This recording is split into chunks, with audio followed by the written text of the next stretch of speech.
Sentir que pedir ayuda es fallar agota más que el problema mismo.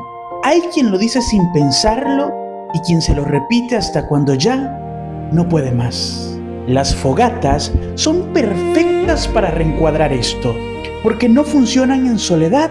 Un tronco puede arder un momento, pero el fuego estable nace del contacto, del otro, del cerca. Sin eso, se apaga.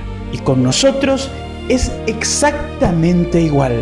Estamos cansados, hasta el cuello, al límite, y aún así nos alegamos: estoy bien, no es necesario, puedo solo. Como si necesitar a alguien quitara valor, como si abrir la mano fuera perder el control. Optamos por sostener esa odiosa idea de que lo que nos duele no debería dolerle a nadie más, de que todo debe resolverse sin interrumpir, sin pesar, sin molestar. Y es ahí donde se nos rompe todo por dentro, porque la fortaleza no fue pensada como aislamiento, fue pensada como contacto que sostiene.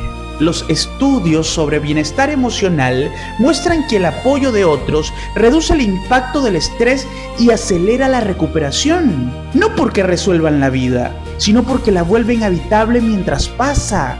Y hay una frase liberadora en la Biblia que sostiene que mejor son dos que uno, porque si uno cae, el otro lo levanta, no por debilidad, sino por diseño. Y quizá por eso cuesta tanto, porque aprendimos a no pedir, a no incomodar, a no detener a nadie, incluso cuando nos estamos apagando en silencio. Pero el fuego, mis amados, nunca fue individual, siempre es compartido.